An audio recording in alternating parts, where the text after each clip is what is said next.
Oke, baik. Selamat pagi saya ucapkan kepada semua partisipan dan peserta dari kelas kita yang akan kita mulai sekarang untuk sesi yang ketiga, yaitu kelas eksegesis kejadian di Grafe International Theological Seminary, sebuah institusi yang berdedikasi untuk mengajarkan dan melatih dan mendidik orang-orang di dalam kebenaran firman Tuhan, untuk mempersiapkan mereka untuk menjadi pelayan-pelayan Tuhan yang tangguh dan berada di dalam kebenaran. Anda masih bersama dengan saya, Dr. Stephen Einstein Liao. Saya sebagai dosen, sekaligus saya adalah pembantu rektor atau pembantu ketua bidang akademis di Grafe International Theological Seminary. Dan seperti yang saya sudah beberapa kali sebutkan, eksegesis kitab Kejadian untuk semester ini, karena berhubung ada pandemi juga, kita akan lakukan secara online. Saya akan merekamkan kelas-kelas ini, dan bagi yang mahasiswa atau mahasiswi yang ikut serta di dalamnya, bisa mengajukan berbagai pertanyaan di grup WhatsApp yang sudah kita buat bersama.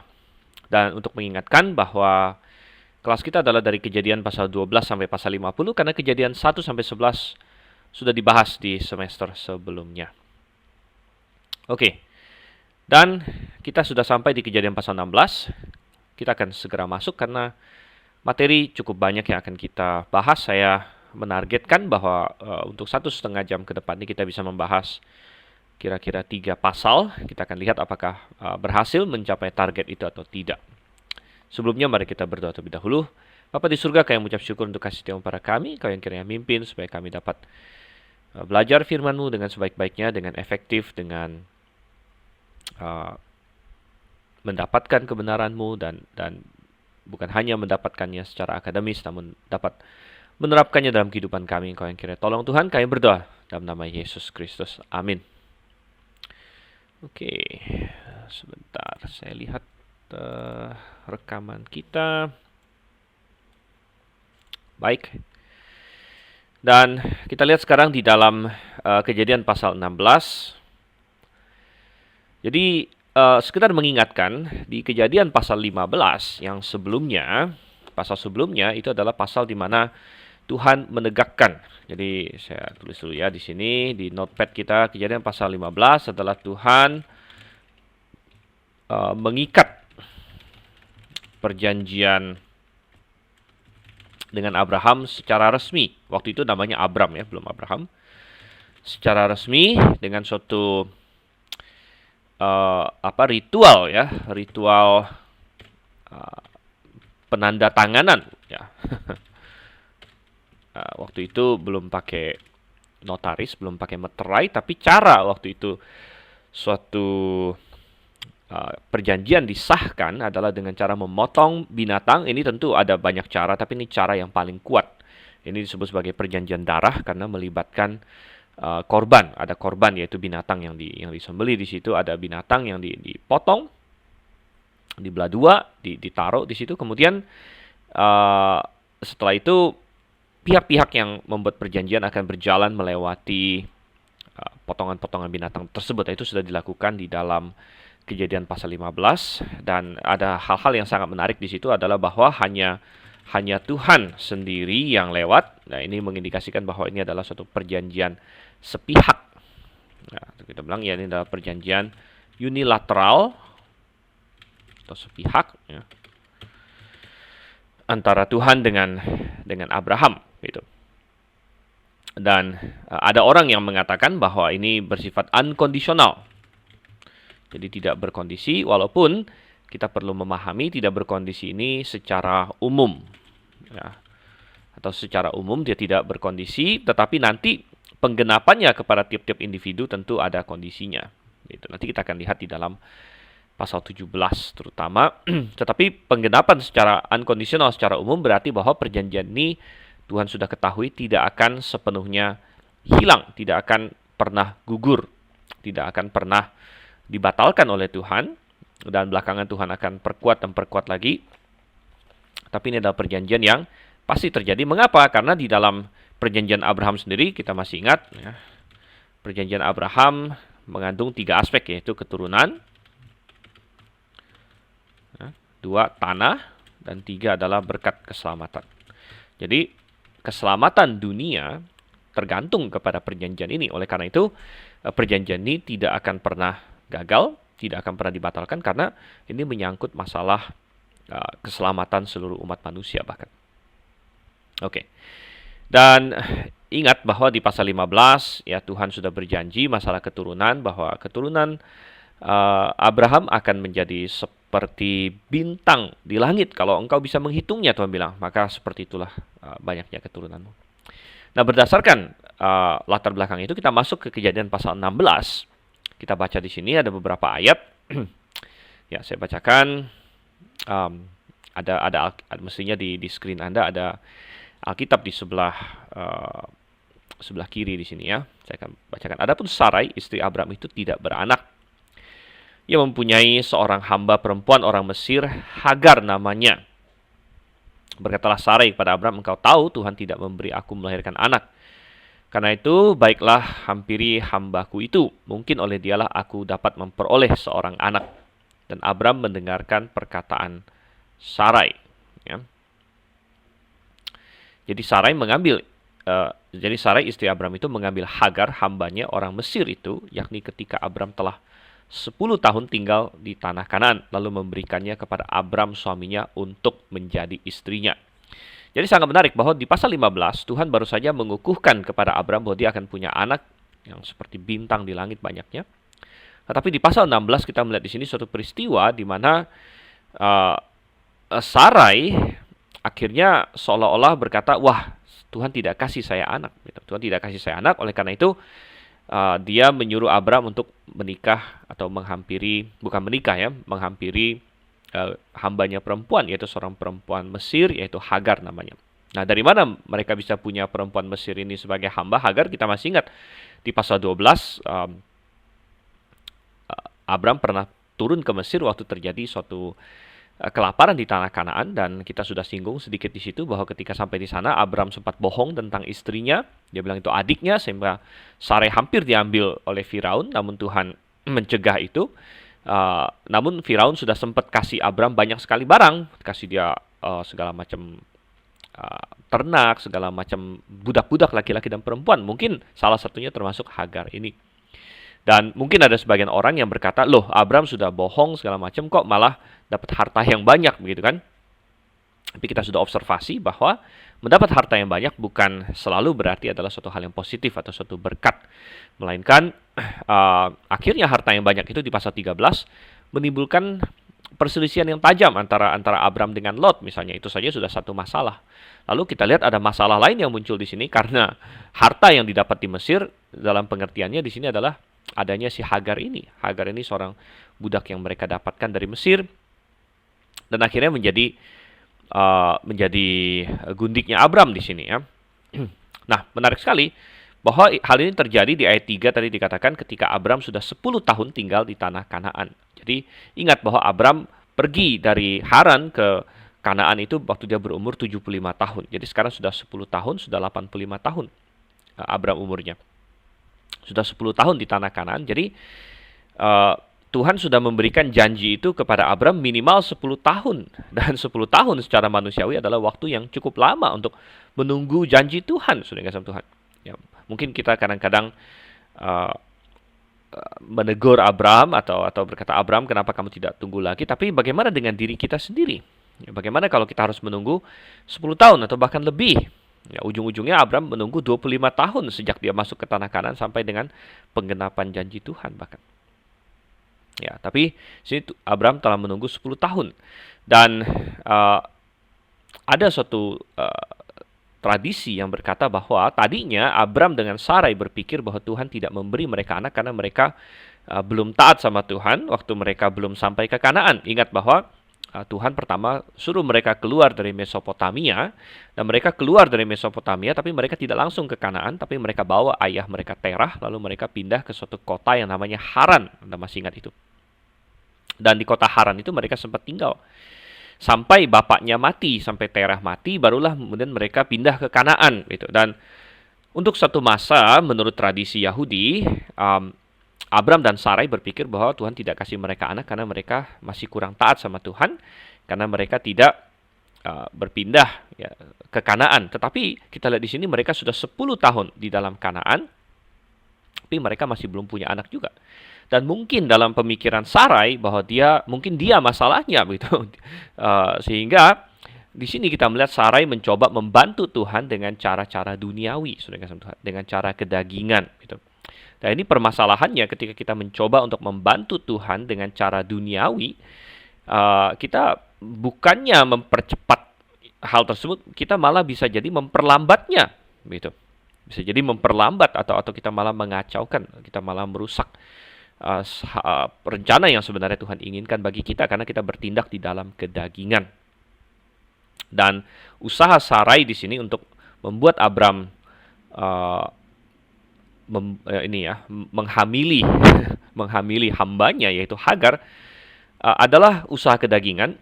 Usaha ini diokekan oleh masyarakat pada waktu itu. Jadi berdasarkan penemuan-penemuan arkeologi kita sudah menemukan bukti-bukti bahwa praktek ini memang dilakukan dan dianggap wajar oleh orang-orang pada zaman itu. Ini yang disebut sebagai kehamilan surogesi. Surogesi, jadi seorang nyonya, seorang wanita bangsawan yang tidak bisa hamil, dia bisa mendapatkan anak melalui hambanya, gitu ya, melalui hambanya. Jadi hamba perempuannya dihamili oleh suaminya, tapi nanti anaknya dianggap sebagai anak dia, gitu. Nah, tetapi biasanya ya tentu ini sesuatu yang sangat bertentangan dengan naluri seorang wanita ya sebenarnya, karena naluri seorang wanita tentu tidak mau suaminya berhubungan badan dengan perempuan lain, tetapi pada waktu itu memiliki seorang anak adalah sesuatu yang rupanya sangat-sangat penting bagi mereka sebagai suatu status begitu ya, dan sebagai suatu hal yang sangat penting sekali. Sehingga pada waktu itu prakteknya kadang-kadang cukup ini ya, digambarkan secara cukup grafik, cukup aneh begitu, di mana persetubuhan itu dilakukan atas izin si nyonya ini. Bahkan kadang-kadang dicatat di dalam arkeologi bahwa persetubuhan itu dilakukan di atas tubuh si nyonya. Jadi si nyonya akan berbaring, kemudian di atas si nyonya berbaring gundiknya, dan kemudian suaminya akan menghamili gundik ini dengan istrinya di bawahnya begitu. Dan kemudian ada juga gambaran-gambaran bahwa ketika si gundik ini mau melahirkan, dia juga melahirkan di atas pangkuan nyonyanya begitu, secara literal. Dan sepertinya ada sedikit acuan kepada hal ini di dalam pasal, coba saya cari dulu ya. Dalam perihal Rahel di sini. Rahel itu di Kejadian pasal 30, saya akan bacakan di sini. Ketika dilihat Rahel bahwa ia tidak melahirkan anak bagi Yakub, cemburulah ia kepada kakaknya itu, lalu berkatalah kepada Yakub, berikan aku anak, lain sebagainya, dan Yakub marah. Oke, kita lompat sedikit. Ayat 3, kata Rahel, ini Bilha budakku perempuan, hampirilah dia supaya ia melahirkan anak di pangkuanku. Nah, kata ia melahirkan anak di pangkuanku ini bisa kita anggap figuratif, tetapi bisa juga literal, karena memang penemuan-penemuan arkeologi kita mendapatkan bahwa ada praktek semacam itu, di mana dari tindakan persetubuhannya sampai kepada melahirkannya itu benar-benar di pangkuan si nyonyanya begitu. Ya, tetapi ya kita tidak tahu apakah memang itu yang terjadi, tapi kita melihat bahwa itu memang bisa terjadi seperti itu. Nah, jelas ini adalah suatu usaha yang kedagingan, suatu hal yang tidak sesuai dengan desain Tuhan, gitu. Karena desain Tuhan adalah seorang laki-laki dengan seorang perempuan, mereka menikah, mereka menjadi satu. Di dalam Kejadian pasal 2 kita sudah bahas, desain Tuhan untuk pernikahan adalah seorang laki-laki meninggalkan ayahnya dan ibunya, bersatu dengan istrinya sehingga keduanya menjadi satu daging. Dan Tuhan tidak memberikan desain bahwa itu lalu ditambahkan pihak ketiga, ya, istri kedua, istri ketiga, keempat, dan sebagainya.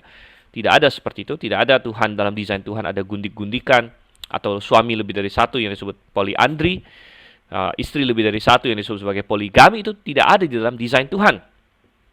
Banyak orang yang ingin berpoligami lain sebagainya, mereka sering membuat argumen bahwa di Alkitab ada banyak tercatat tokoh-tokoh yang punya istri lebih dari satu. Salah satu yang dicatat adalah Abram di sini. Abram, walaupun sebenarnya Abram bukan punya istri lebih dari satu ya, karena Hagar tidak pernah dianggap istri. Tapi ya dia ada bersetubuh dengan orang lain selain Sarah di sini kan. Dikasih contoh Abram, tapi kemudian contoh-contoh yang lebih sering disebut adalah Daud, kemudian Salomo yang paling sering disebut. Yakub juga disebut karena dia punya 2 istri dan 2 gundik. Tapi saudara kasih Tuhan, Alkitab memang ada mencatat ini semua, tetapi Alkitab tidak mengokekannya, dan Alkitab banyak mencatat poligami, tapi Alkitab tidak pernah mencatat poligami yang bahagia, poligami yang memuliakan Tuhan. Alkitab tidak pernah mencatat poligami yang disetujui oleh Tuhan, tapi semua poligami yang dicatat dalam Alkitab selalu berujung kekacauan dan hal-hal yang negatif. Ya, Abram kita akan lihat nanti di pasal ini hasilnya negatif, begitu, hasilnya negatif, dan Tuhan tidak menggenapi janjinya kepada Abram melalui Hagar ini, ya. Dan akan muncul banyak masalah dengan keturunannya dan lain sebagainya. Yakub kita tahu ya terjadi peperangan besar di keluarganya karena masalah poligami dia. Daud kita tahu anak-anaknya dari istri yang berbeda, ada yang saling membunuh dan lain sebagainya. Salomo kita tahu istri-istrinya melencengkan hati dia dari Tuhan. Jadi Alkitab ada mencatat poligami, tapi tidak pernah mencatat poligami yang disetujui oleh Tuhan atau yang memuliakan nama Tuhan. Tidak pernah begitu ya. Jadi kembali ke desain awal Tuhan. Nah, Sarah melanggar desain awal Tuhan. Dia mencoba membantu Tuhan dengan kedagingan. Dan ini suatu langkah yang sangat salah sekali. Manusia boleh nggak berusaha? Boleh berusaha, tapi harus selalu di dalam koridornya Tuhan. Selalu di dalam koridor Tuhan, di dalam koridor apa yang Tuhan sudah nyatakan. Misalnya, kita ambil contoh lah ya. Tuhan berjanji bahwa dia akan mencukupi segala kebutuhan kita di dalam, katakanlah Filipi 4 ayat 19, bahwa Allahku akan memenuhi segala keperluanmu, katanya di dalam Yesus Kristus. Tuhan berjanji akan memenuhi keperluan kita, akan memenuhi kebutuhan kita. Apakah itu berarti kita diam-diam saja? Ya tidak juga. Ya, kita bekerja, mungkin Tuhan memberkati kita melalui pekerjaan kita. Jadi manusia bisa bekerja, manusia bisa berusaha, dan Tuhan bisa menggenapi janjinya melalui usaha manusia itu. Bisa, tetapi batasannya di mana? Batasannya adalah kita tidak melakukan sesuatu yang bersifat kedagingan, yang melawan roh Tuhan, melawan firman Tuhan yang tertulis, begitu. Kalau misalnya di dalam pekerjaan kita ada kesempatan untuk korupsi misalnya, lalu kita bilang, dengan cara korupsi inilah Tuhan akan menggenapi kebutuhan saya. Benar nggak seperti itu? Ya salah, begitu. Salah, kenapa? Karena kita tahu korupsi atau mencuri uang perusahaan atau mencuri uang siapa, begitu, itu adalah sesuatu yang melanggar desain Tuhan, melanggar firman Tuhan, melanggar apa yang Tuhan inginkan. Dan itu sudah pasti Tuhan tidak akan menggenapi janjinya dengan cara demikian. Nah, mestinya Sarai dan Abram juga sadar akan desain Tuhan. Tidak mungkin Tuhan akan menggenapi janjinya memberikan keturunan kepada Abram dengan cara dia menikah lagi atau dia punya istri kedua atau lain sebagainya. Tidak mungkin, karena itu bukan desain Tuhan, gitu.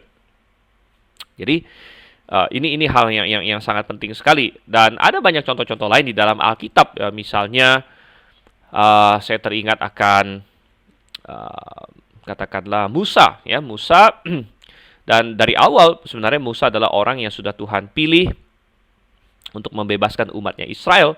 Tetapi Musa tidak menunggu waktu Tuhan, sehingga suatu kali dia marah dan dia membunuh seorang Mesir. Sudah kasih Tuhan, dia membunuh seorang Mesir tanpa proses pengadilan. Ya, memang orang Mesir itu mungkin sedang menganiaya orang Israel, tetapi Musa membunuh dia begitu saja tanpa melalui proses pengadilan dan lain sebagainya. Jadi itu suatu hal yang salah untuk dilakukan.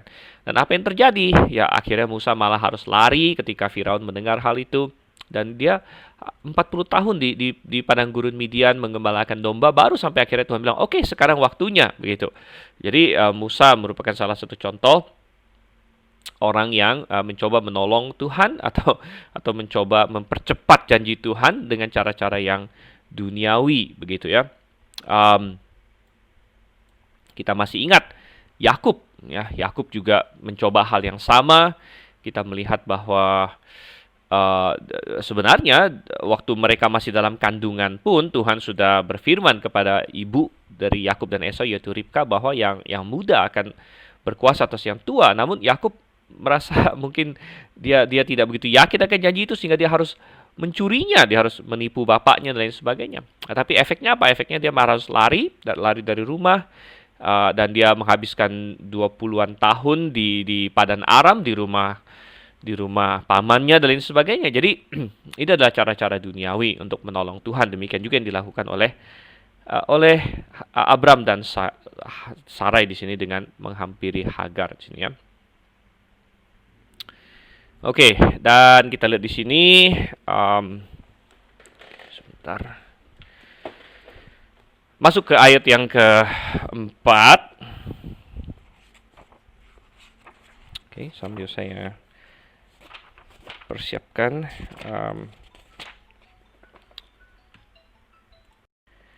Ya, ayat 4 berbunyi, Abram menghampiri Hagar, lalu mengandunglah perempuan itu.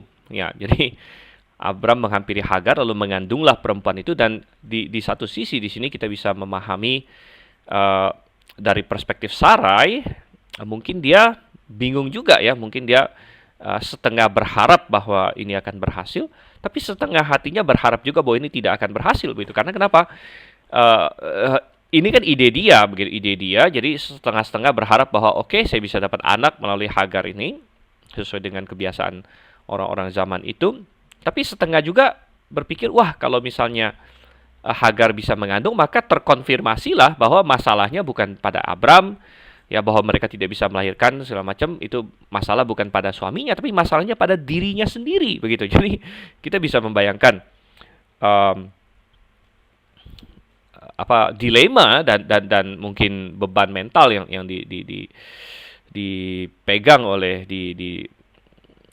diderita oleh Sarai di sini ya. Dan ketika Hagar mengandung, maka terkonfirmasilah secara duniawi, secara fisik bahwa masalah ada pada Sarah. Sehingga pernyataan berikutnya, ketika Hagar tahu bahwa ia mengandung, maka ia memandang rendah akan nyonyanya itu. Dari sini kita melihat suatu kesalahan yang dilakukan oleh Hagar, bahwa dia langsung menganggap dirinya, wah saya lebih hebat dari Sarah. Dan memang pada waktu itu seorang wanita yang tidak melahirkan memang dianggap rendah begitu. Tapi kesalahan Hagar di sini adalah ini adalah tuan dia sebenarnya. Dan Alkitab selalu mengajarkan kita untuk menghormati semua orang, apalagi orang-orang yang di atas kita begitu, pemerintah yang di atas kita, bos kita, tuan kita dan lain sebagainya. Dan Hagar mungkin merasa bahwa dia adalah seorang yang lebih wanita daripada Sarah, gitu ya, lebih wanita karena lebih karena dia bisa melahirkan, sedangkan nyonyanya Sarah tidak bisa melahirkan. Ini suatu kesalahan dari sisi Hagar di sini. Dan bahwa dia dipaksa untuk katakanlah hamil anaknya Abraham, itu bukan salah dia. Ya, kita bisa berkata itu bukan salah dia karena dia tidak punya hak untuk, atau tidak punya kuasa untuk menolak. Dia sebagai seorang hamba waktu itu, ya dia harus melakukan yang disuruh oleh tuannya. Jadi bukan salah dia mengandung, tapi kesalahan dia adalah dia memandang rendah akan nyonyanya, begitu. Oke, ayat 5, lalu berkatalah Sarai kepada Abram, penghinaan yang kuderita ini adalah tanggung jawabmu. Akulah yang memberikan hambaku ke pangkuanmu, tapi baru saja ia tahu bahwa ia mengandung, ia memandang rendah akan aku. Tuhan kiranya yang menjadi hakim antara aku dan engkau, gitu ya. Jadi ketika Hagar mulai bertingkah sombong dan mungkin dia tidak lagi menganggap Sarah sebagai nyonyanya, ya mungkin mulai menganggap derajatnya sama dengan Sarah, begitu kan? Sarai dengan Sarai, atau bahkan menganggap dirinya lebih tinggi daripada Sarai, begitu. Jadi tidak lagi menempatkan dirinya pada posisinya yang sesungguhnya. Dan Sarai menjadi marah begitu. Dan kita lihat di sini dia komplain kepada Abram, penghinaan yang kuderita ini adalah tanggung jawabmu. Nah, mungkin kita bertanya, kok bisa tanggung jawab Abram? Bukankah yang memiliki ide ini adalah Sarai begitu? Tapi dia berkata, Tuhan kiranya menjadi hakim antara aku dan engkau. Sepertinya Sarai memiliki keyakinan bahwa dia akan dibenarkan. Mungkin Abram ini kan orang yang sangat baik begitu. Abram orang yang sangat baik, dan mungkin ketika dia sudah menghamili Hagar, dia berlaku sangat baik kepada Hagar gitu. Dan mungkin Hagar jadi salah salah tanggap. Dia pikir bahwa wah, Tuhan saya sangat baik sama saya, sehingga mungkin dia mengira, ya, Hagar mengira bahwa tuannya akan lebih mengasihi Hagar daripada mengasihi Sarai gitu, karena Abraham berlaku baik kepada dia sebagai seorang yang baik. Dan sehingga Hagar makin menjadi-jadi, dia berpikir bahwa wah, ada kesempatan bisa jadi misalnya Tuhan saya akan meninggalkan Sarai dan berpaling sepenuhnya kepada saya karena saya yang bisa melahirkan anak bagi dia. Mungkin pemikiran-pemikiran ini muncul dalam dalam benaknya Hagar, dan perlakuan baik Abram kepada Hagar karena Abram adalah seorang yang baik begitu, karena dia seorang yang baik dan dia tahu bahwa uh, Hagar ini kan, ya, bagaimanapun juga seorang yang sudah hamil anaknya begitu. Jadi dia mau melakukan hal yang baik kepada Hagar. Sedangkan mungkin maksudnya Sarah adalah, ya, dia ini kan hanya suatu alat begitu, hanya suatu alat, jadi tidak perlu terlalu baik gimana sama dia, yang penting dapat anaknya dan lain sebagainya. Uh, tetapi sudah kasih Tuhan, dalam satu hal Abram memang bersalah. Jadi dalam satu hal, yaitu dalam hal apa? Dalam hal bahwa Abram mestinya adalah kepala rumah tangga. Abram adalah kepala rumah tangga, jadi mestinya dia memveto tindakan atau usulan istrinya untuk memberikan si Hagar kepada dia begitu. Jadi sebagai kepala rumah tangga, nah, banyak orang berkata, aduh, tidak fair kalau seorang laki-laki menjadi kepala rumah tangga, kok laki-laki yang jadi kepala, kok suami yang jadi kepala. Saudara, menjadi kepala rumah tangga jangan dipikir hanya melalui enaknya saja atau hak-haknya saja. Oh, kepala rumah tangga berhak begini, berhak begitu. Tapi pikirkan justru tanggung jawabnya. Seorang suami dipanggil untuk menjadi kepala rumah tangga yang meniru Kristus, kepala rumah tangga yang mengasihi, yang melayani. Ada banyak tanggung jawab sudah dengan Tuhan. Dan tentu, ya, kepala rumah tangga juga berhak untuk dituruti, artinya ditaati, dan Tuhan menyuruh istri-istri untuk tunduk kepada suaminya. Bukan berarti istri-istri tidak boleh memberikan masukan atau memberikan usulan. Seperti Sarah, dia kasih usulan di sini. Ini ada gundik saya, ada hamba saya, ambil jadi gundik. Itu kan suatu usulan. Jadi hubungan Abram dengan Sarai, walaupun di dalam perjanjian baru, coba kita lihat di sini, ya. 1 Petrus 3 ayat 6 dikatakan, ya. Sama seperti Sarah taat kepada Abraham dan menamai dia tuannya, dan kamu adalah anak-anaknya jika kamu berbuat baik dan tidak takut akan ancaman. Dan orang-orang Kristen, wanita-wanita Kristen disuruh untuk mencontoh Sarah sebagai seorang wanita yang baik, yaitu dalam hal ketaatannya, ketundukan kepada suami begitu. Dan ayat-ayat ini sangat dibenci oleh dunia. Dan ada sebagian orang Kristen yang kacau, yang sudah diracuni oleh ide-ide feminisme, yang juga tidak suka dengan ayat-ayat ini, padahal ini adalah firman Tuhan, saudara Tuhan. Dan wanita Kristen disuruh mencontoh Sarah di situ, yang taat kepada Abraham, katanya, ya. Tapi seorang istri yang tunduk kepada suami bukan berarti istrinya harus diam saja, tidak boleh bersuara. Kita bisa melihat persis di dalam Kejadian pasal 16 ini, bahwa Sarai memainkan perannya aktif, ya. Dia bisa mengusulkan sesuatu, dia bisa memberikan masukan kepada Abram, tetapi adalah tugas dan tanggung jawab Abram sebenarnya sebagai kepala rumah tangga untuk menyaring apa yang istrinya kasih. Dan makanya akhirnya Sarah berkata, ini tanggung jawabmu. Dan saya tidak tahu maksud Sarah apa di balik itu secara persis, tapi dalam hal tertentu benar tuduhan Sarah ini memang tanggung jawabnya Abram. Mestinya dia menolak dari awal untuk menghampiri Hagar. Dan proses tanggung jawab yang sama kita lihat juga dalam Adam dan Hawa. Yang berdosa duluan adalah Hawa, dia yang makan buah pohon pengetahuan yang baik dan jahat. Kemudian dia kasih kepada suaminya Adam. Tetapi yang Tuhan anggap paling bertanggung jawab adalah Adam. Ya, yang pertama Tuhan tanyai adalah Adam, kenapa kamu takut? Kenapa kamu tahu kamu telanjang, katanya. Baru Adam salahkan istrinya dan lain sebagainya. Dan kalau kita baca di dalam Roma pasal 5, bahwa melalui satu manusia, dan manusia itu siapa? Yang dimaksud adalah Adam. Dosa telah masuk dalam dunia. Loh, bukankah Hawa yang duluan? Benar, tapi Hawa berada di bawah Adam pada waktu itu, dan Adam adalah kepalanya. Jadi ini adalah salahnya Abram juga, ya. Dan mestinya dia sebagai yang lebih beriman menolak apa yang diusulkan oleh Sarai. Nah, kata Abram kepada Sarai, hambamu itu di bawah kekuasaanmu, perbuatlah kepadanya apa yang kau pandang baik. Dan di sini kita melihat Abram juga saya lihat ya tidak memberikan solusi yang terlalu baik juga. Hanya dia bilang kepada Sarai, ya dia masih hamba kamu, ya. Silakan perbuat apa yang kau pandang baik. Lalu Sarai menindas Hagar sehingga ia lari meninggalkannya. Menindas Hagar, ya mungkin dimarah-marahin, mungkin dikasih hukuman dan lain sebagainya.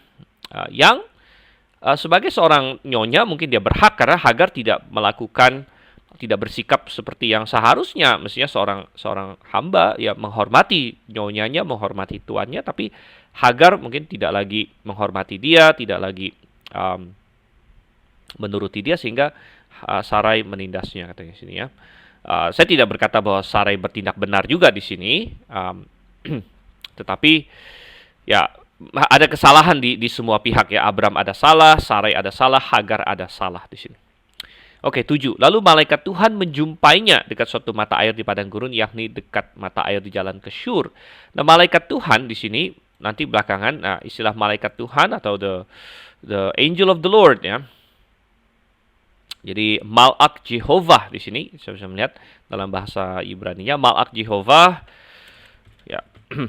Malaikat Tuhan belakangan ini, Tuhannya huruf besar semua, ya. Tuhan huruf besar semua adalah Jehovah di dalam Perjanjian Lama. Ini adalah tidak lain adalah Kristofani. Ya, belakangan kita akan melihat bahwa Hagar mengidentifikasikannya sebagai Allah sendiri. Dan Allah yang dimaksud di sini kita bisa asumsikan adalah Yesus Kristus sebelum dia datang sebagai manusia, atau preinkarnasi. Preinkarnasi sebelum dia datang sebagai manusia. Ya, lalu dikatakan di sini bagaimana kita bisa tahu ini Kristofani? Karena di dalam Perjanjian Baru ada beberapa ayat yang tegas mengatakan bahwa Allah Bapa tidak dilihat. Misalnya Yohanes 1 ayat 18, tidak seorang pun pernah melihat Allah, tetapi anak tunggal Allah, ya, putra tunggal Allah yang duduk di pangkuannya, dialah yang menyatakannya. Jadi itu adalah Kristofani. Jadi ketika Allah muncul di dalam Perjanjian Lama, dilihat manusia dan lain sebagainya, kita bisa berasumsi bahwa itu adalah Yesus Kristus sebelum dia datang dalam daging, sebelum dia dilahirkan, gitu.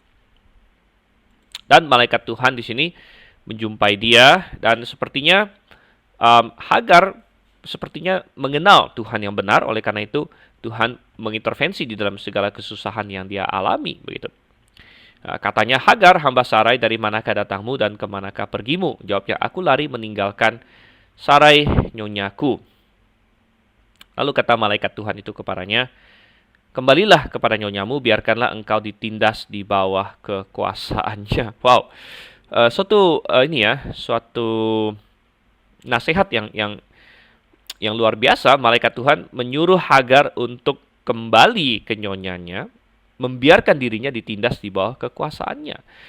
Saya rasa ada banyak konselor, bahkan konselor Kristen hari ini yang akan memberikan nasihat yang sama sekali berbeda. Dan sepertinya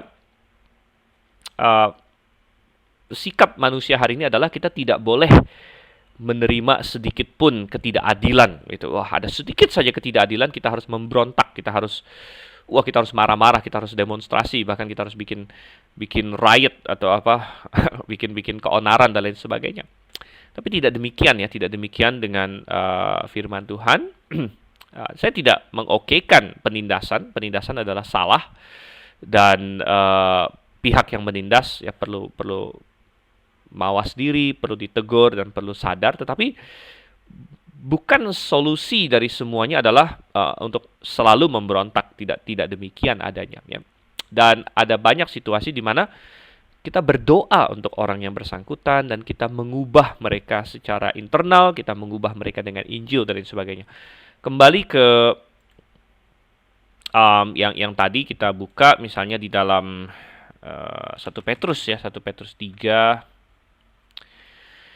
ayat 1, demikian juga kamu, hai istri-istri, tunduklah kepada suamimu, supaya jika ada di antara mereka yang tidak taat kepada firman, mereka juga tanpa perkataan dimenangkan oleh kelakuan istri mereka, jika mereka melihat bagaimana murni dan salehnya hidup istri mereka itu. Jadi hari ini ada banyak orang yang berpendapat bahwa, kalau saya merasa tertindas, kalau saya merasa pasangan saya tidak beres, apalagi seorang wanita yang menganggap suaminya salah dan lain sebagainya, solusinya adalah selalu protes, ya. Solusinya selalu adalah bahkan cerai. Solusinya selalu bahkan adalah dilawan dan lain sebagainya, ya. Tapi bukan itu nasihat firman Tuhan. Apa dikatakan di sini? Ya, khusus untuk istri-istri karena memang posisinya untuk tunduk. tunduklah kepada suamimu, gitu. Karena memang itu perintah firman Tuhan. Dan dengan cara demikian malah kemungkinannya lebih besar, untuk memenangkan sang suami tersebut, gitu ya. Nah, demikian juga ada ayat lain yang berkata, "Hai hamba-hamba, taatlah kepada tuanmu." Dan kebetulan Hagar sini adalah hamba dari Sarai, sehingga Tuhan berkata kepadanya, "Kembalilah, ya, kembalilah, biarkanlah engkau ditindas di bawah kekuasaannya." Wow, kok boleh? Kok saya tidak mau mengalami penindasan dan lain sebagainya. Well, kadang-kadang di dunia ini kita mengalami penindasan, ya. Dan Tuhan ingin kita justru menjadi terang di dalam semua itu. Lagi kata malaikat Tuhan itu kepadanya, "Aku akan membuat sangat banyak keturunanmu sehingga tidak dapat dihitung banyaknya." Selanjutnya kata malaikat Tuhan itu kepadanya, "Engkau mengandung dan akan melahirkan seorang anak laki-laki dan akan menamainya Ismail. Sebab Tuhan telah mendengar tentang penindasan atasmu itu." Oke, jadi sekali lagi, bukan mengokekan penindasan, tapi Tuhan bisa menyertai kita di dalam penindasan. Dan ya, Tuhan berjanji untuk memberkati anaknya Hagar, bahkan Tuhan memberikan nama kepada anak itu Ismail. Ini adalah catatan orang pertama dalam Alkitab yang Tuhan kasih nama. Tuhan kasih nama sebelum dia lahir. Ismail di dalam bahasa aslinya Yishmael. Yishmael artinya El atau Allah mendengar di sini, ya, Allah mendengar. Seorang laki-laki yang lakunya seperti keledai liar, demikianlah nanti anak itu tangannya akan melawan tiap-tiap orang dan tangan tiap-tiap orang akan melawan dia. Dan di tempat kediamannya ia akan menentang semua saudaranya. Oke, jadi ini juga menarik bahwa anak ini akan terlibat dalam banyak konflik rupanya. Tuhan sudah menubuatkan di sini. Dan memang belakangan kita tahu akan ada banyak konflik antara keturunan Ishak, ya, yaitu Israel, dengan keturunan Ismail, yaitu bangsa-bangsa Arab di sini. Tetapi yang jelas Tuhan berjanji untuk memberkati Hagar juga dan anaknya. Dan ini menggarisbawahi apa yang menjadi salah satu tema utama dalam Kejadian, yaitu Kejadian 50 ayat 20, di mana Yusuf, ya, nanti di terakhir sekali dia berkata kepada saudara-saudaranya, "Kalian mereka-rekakan itu untuk kejahatan, tapi Allah telah mereka-rekakannya untuk kebaikan." Dan dia mengacu kepada fakta bahwa saudara-saudaranya menjual dia ke Mesir, dan itu adalah tindakan yang jahat, tindakan yang salah. Namun Tuhan bekerja di balik layar sehingga mendatangkan kebaikan dari semua itu. Dan kita bisa saja melakukan suatu hal yang salah dan kita menyimpang dari kehendak Tuhan. Namun tidak pernah terlambat untuk kembali kepada Tuhan, tidak pernah terlambat untuk sadar dan kemudian, "Oh Tuhan, aku kembali kepadamu," karena Tuhan masih bisa untuk mendatangkan kebaikan dari kesalahan kita, saudara kasih Tuhan. Dan ya, Abraham menghamili Hagar di sini adalah suatu kesalahan. Namun Tuhan bisa bekerja, ya, Tuhan bekerja, dan Hagar sepertinya mengenal Tuhan secara pribadi di sini. Ya, dia mungkin masuk menjadi hambanya Abram dan dia mengenal Tuhannya Abram. Dan akhirnya Tuhan berjanji untuk memberkati anaknya Hagar juga. Tuhan mau mendatangkan kebaikan dari kesalahan yang dilakukan oleh Abram dan Sarai di sini. Ayat 13, kemudian Hagar menamakan Tuhan yang telah berfirman kepadanya itu dengan sebutan, "Engkaulah El Roi," sebab katanya, "Bukankah di sini kulihat Dia yang telah melihat aku." Jadi menarik bahwa Hagar memberi nama kepada Tuhan di sini, ya. Beberapa waktu lalu saya barusan berkhotbah di kebaktian Rabu malam di Grave, bahwa nama Tuhan adalah menara yang kuat, dan nama Tuhan bisa menjadi sesuatu yang sangat pribadi bagi kita, menggambarkan persekutuan kita dengan Tuhan. Dan bukan hanya nama-nama yang spesifik ada tertulis ini nama Tuhan, tapi konsep-konsep yang ada dalam Alkitab, ya. Dan di sini dikatakan Tuhan disebut El Roi, artinya Allah yang melihat aku, katanya. Bukankah di sini kulihat Dia yang telah melihat aku? Dan Hagar yang waktu itu mungkin masih wanita muda, dia merasa bahwa dia diperlakukan tidak adil, ya, dia dipaksa untuk menjadi gundik Abram, ya, dan kemudian dia disiksa oleh nyonyanya, ya, dan Abram yang menjadi dalam tanda kutip suaminya sebenarnya, lalu acuh tidak acuh membiarkan istrinya menindas dia, dan Hagar merasa tidak ada seorang pun yang memperhatikan dia. Tidak Abram, tidak Sarai, tidak hamba-hamba lain, ya mungkin hamba-hamba lain sebagian ada yang iri sama dia. Wow, Hagar, kamu berhasil mendapatkan sang tuan, gitu ya. Hamba-hamba lain malah benci sama dia, hamba-hamba lain ada yang merasa bahwa dia terlalu sombong dan sebagainya. Jadi hamba-hamba lain tidak ada yang peduli dengan dia, tuannya tidak peduli, nyonyanya tidak peduli dengan dia. Namun akhirnya dia mendapatkan ya bahwa Allah tetap peduli kepada dia dan Allah memperhatikan dia. Dikatakan engkaulah El Roy, ya Allah yang melihat aku, yang memperhatikan aku. Ya. Nah, ini sungguh suatu penguatan bagi dia. Sebab itu sumur tadi disebut orang sumur Lahai Roy, letaknya antara Kadesh dan Beret. Lalu Hagar melahirkan seorang anak laki-laki bagi Abram, dan Abram menamai anak yang dilahirkan Hagar itu Ismail. Mungkin Hagar menceritakan pada Abram tentang pertemuan dia dengan Tuhan dan nama Ismail ini. Abram berumur 86 tahun ketika Hagar melahirkan Ismail baginya. Oke, itu adalah pasal 16, kita masuk ke pasal 17. Ketika Abram berumur 99 tahun, maka Tuhan menampakkan diri kepada Abram dan berfirman kepadanya. Oke, jadi kita sedikit lompat di pasal 16 di sini, dia berumur 86 tahun, lalu kita berlompat, dia berumur 99 tahun, berarti sudah berselang waktu selama 13 tahun. 13 tahun ya. Dia punya anak Ismail sudah berumur 13 tahun di sini. Dan selama 13 tahun itu sepertinya kehidupan berjalan secara normal. Kita tidak membaca Tuhan ada menampakkan diri kepada Abram 13 tahun gitu kan. Dan Abram mungkin berpikir, oh ya oke lah, Ismail inilah anakku. Barangkali dengan itulah Tuhan menepati janjinya, dan Sarai juga sudah semakin tua gitu. Oke, dan Tuhan menampakkan diri pada Abram dan berfirman kepadanya. Ya, setelah 13 tahun tiba-tiba Tuhan menampakkan diri dan berkata, "Akulah yang maha kuasa." Oke, ini sangat menarik sekali. Akulah yang maha kuasa. Jadi secara literal berarti kata El Shaddai di sini ya, El Shaddai. Nah, ini salah satu nama Tuhan yang Tuhan singkapkan, ya. El Shaddai. Dan hari ini ada banyak sedikit kontroversi mengenai apa arti dari El Shaddai. Kalau kita lihat KJV menerjemahkannya Almighty God, Almighty, dan bahasa Indonesia Allah yang Maha Kuasa. Ini adalah pemahaman yang tradisional, dan ini sudah dimulai dari abad pertama, saya rasa abad pertama kedua lah, di mana LXX ya, yaitu Alkitab bahasa Yunani yang menerjemahkan PL. Coba saya ada kok ini. Saya bukakan LXX. Oke, mungkin LXX ya.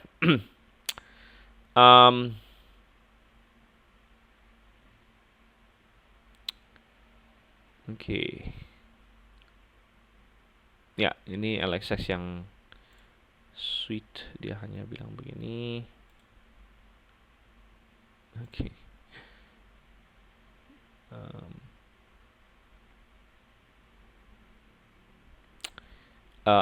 Ada LXX tertentu yang menerjemahkan ini Pantokrator, ya. Tapi LXX versi ada, karena versi LXX ada beberapa, tapi versi LXX yang saya miliki di program Alkitab ini adalah versi Sweet punya. Dan versi Sweet punya dia tidak ada kata Pantokrator ya. Tapi saya ada baca bahwa di LXX tertentu dia ini ya.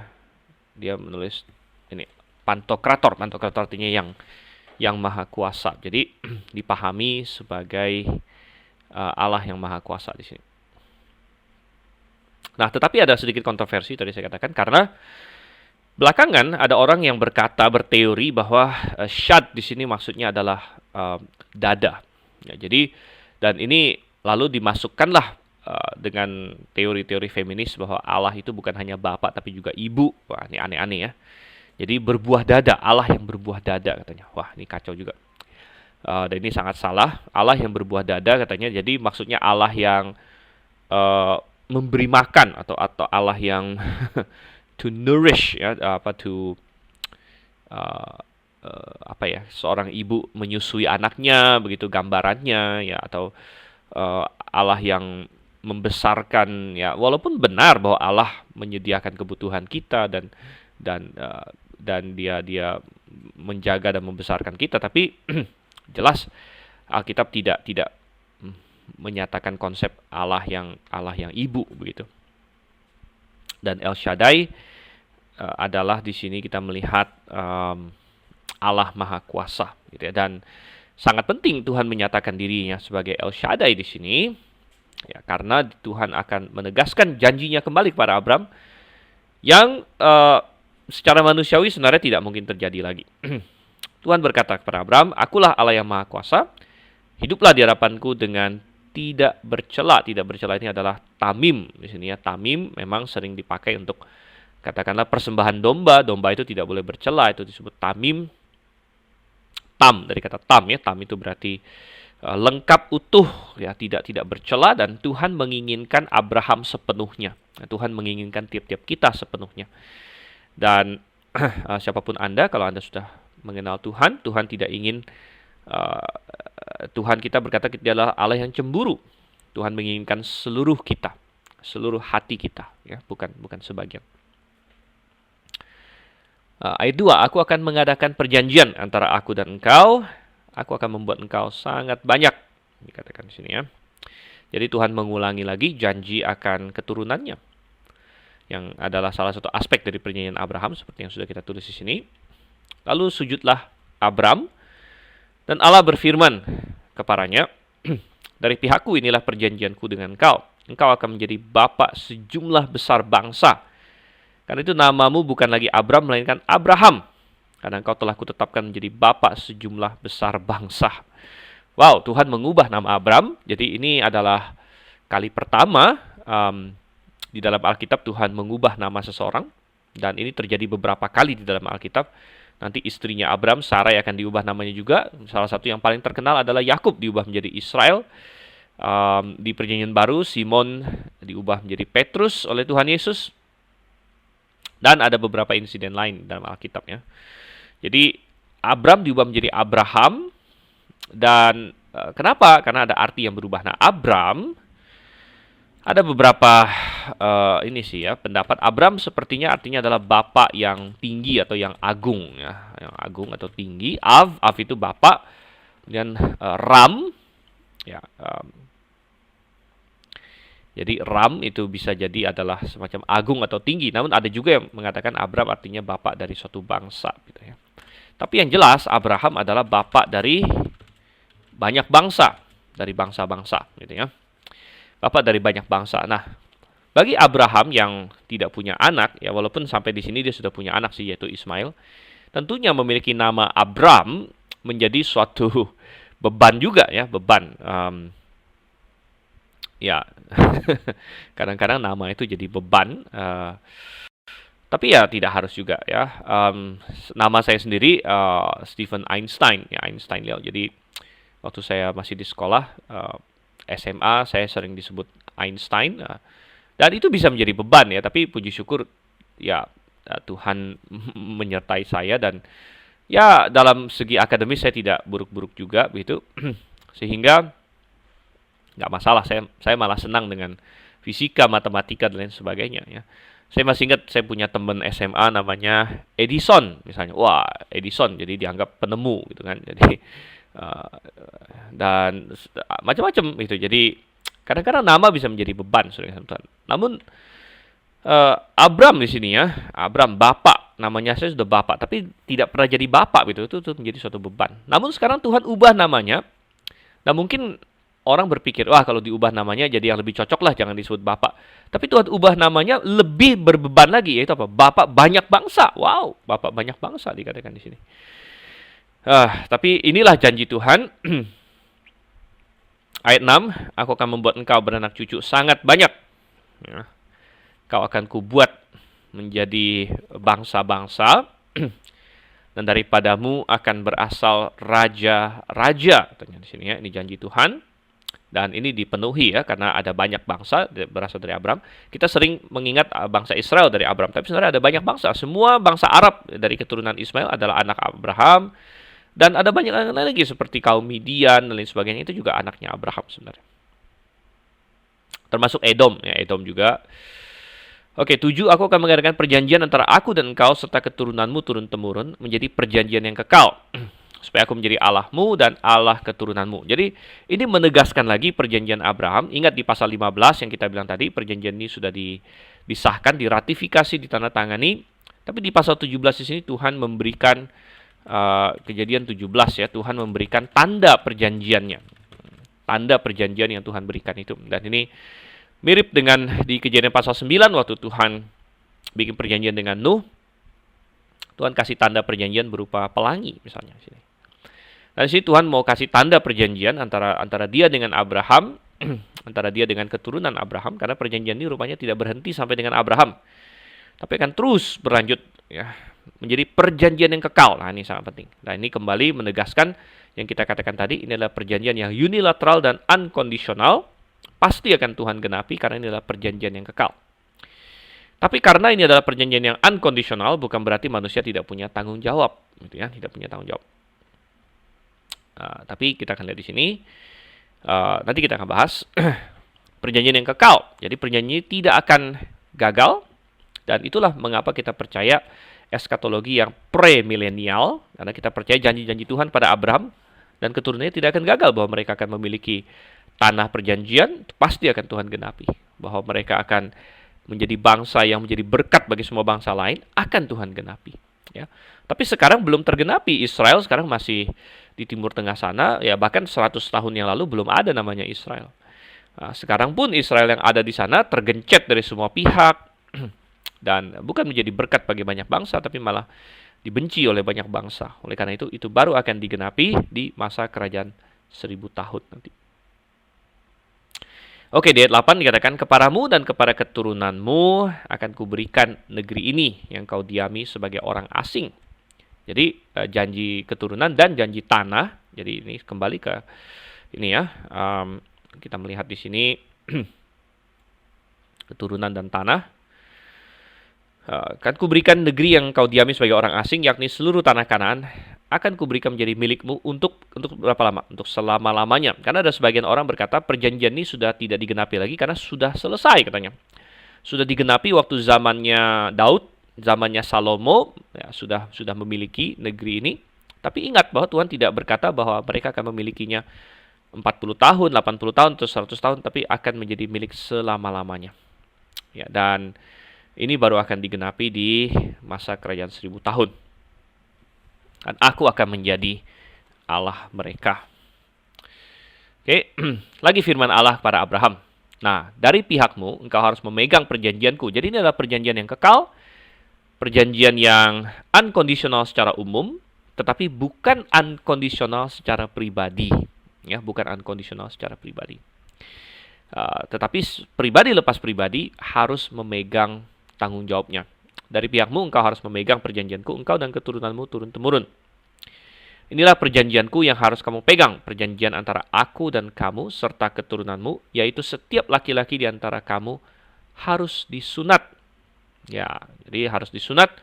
Kata sunat berasal dari kata mul di dalam bahasa Ibraninya. Harus disunat ya, circumcise katanya di sini. Ini dari kata ini ya. Mul dari kata mul atau malal. Jadi nemaltem di sini ya, nemaltem. Sunat. Jadi harus disunat. Nah, disunat itu apa? Harus dikerat kulit khatanmu. Nah, itulah akan menjadi tanda perjanjian antara aku dan kamu. Jadi semua laki-laki nanti harus disunat. Ayat 12, anak yang berumur 8 hari harus disunat, yakni setiap laki-laki di antara kamu turun-temurun, baik yang lahir di rumahmu maupun yang dibeli dengan uang dari salah seorang asing, tetapi tidak termasuk keturunanmu. Orang yang lahir di rumahmu dan orang yang engkau beli dengan uang harus disunat. Maka dalam dagingmu lah perjanjianku itu menjadi perjanjian yang kekal.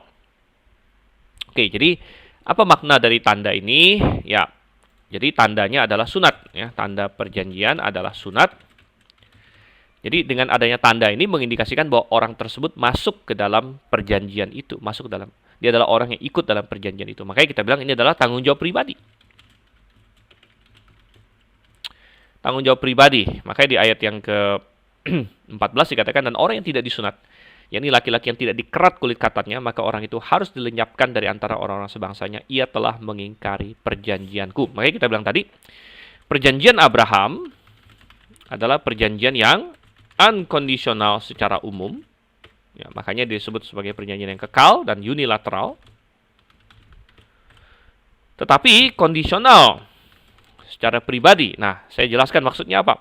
Unconditional secara umum artinya tidak akan pernah gagal secara total, begitu. Tidak akan pernah gagal secara total, uh, seperti yang dipahami oleh sebagian orang Kristen hari ini bahwa Israel sudah Tuhan tinggalkan dan sekarang Tuhan beralih ke gereja, ke bangsa-bangsa lain. Tidak, Israel tidak akan Tuhan tinggalkan sampai selama-lamanya, begitu. Karena Tuhan telah berjanji kepada Abraham dan itu pasti akan digenapi, gitu ya. Dan ingat sekali lagi bahwa perjanjian Abraham ini ada hubungannya dengan masalah keselamatan umat manusia. Oleh karena itu tidak mungkin gagal, karena kalau gagal berarti Tuhan akan tidak menyelamatkan siapa-siapa, akan rencana penyelamatan itu menjadi gagal. Tetapi perjanjian ini kondisional secara pribadi. Orang yang gagal misalnya disunat, ya, yang tidak berpegang kepada perjanjian ini, maka pribadi itu yang harus dilenyapkan. Jadi perjanjian ini secara umum, ya, secara kelompok, ya, kepada keturunan Abraham itu tidak akan gagal. Tapi barang siapa di antara Israel, di antara keturunannya yang meninggalkan Tuhan, dia yang akan dimusnahkan, gitu. Jadi Israel menerima janji itu, tapi bukan berarti semua orang Israel akan diselamatkan. Melainkan tiap-tiap pribadi punya tanggung jawab sendiri juga supaya memastikan dirinya ikut ambil bagian dalam perjanjian itu, gitu ya. Ya, dan kita melihat Tuhan memberikan suatu perjanjian yang indah, ya, yaitu sunat. Dan sunat ini ada banyak hal, ya. Kita bilang satu secara jasmani, tentu secara baik untuk kesehatan. Ya.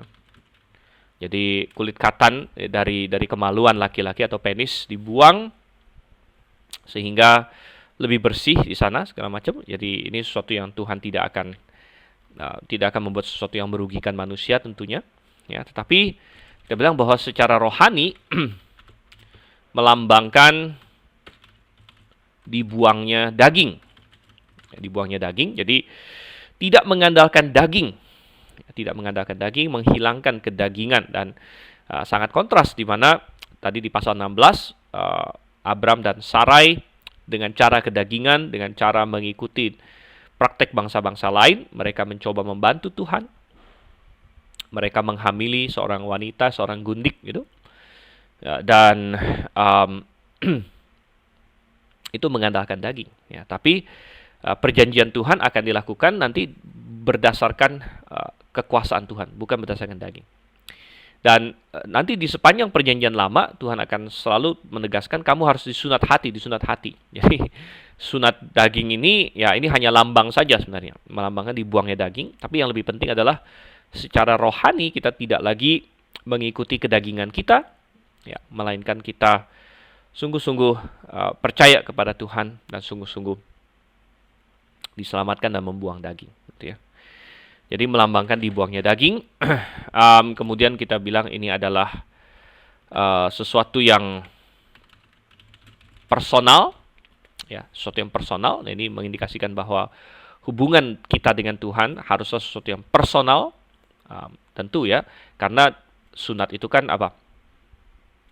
Sunat itu berkaitan dengan alat vital, alat pribadi seorang laki-laki, begitu. Dan tentu itu bukan sesuatu yang dilihat orang banyak, begitu ya. Jadi demikian juga hubungan kita dengan Tuhan, ya, itu sesuatu yang personal antara kita dengan Tuhan. Dan kemudian kita melihat ini juga sesuatu yang diturunkan, ya, artinya bahkan Tuhan menyuruh bahwa ketika seorang berumur 8 hari dia harus disunat. Jadi sebenarnya waktu dia belum masih bayi, belum sadar dia sudah disunat, begitu. Jadi memang pengaruh orang tua untuk anak itu sangat besar, gitu. Tapi seorang anak yang tidak disunat, dia bisa disunat secara dewasa juga, gitu. Ya, jadi pengaruh orang tua sangat besar. Namun kalau orang tua kita bukan orang percaya, itu bukan suatu alasan, gitu.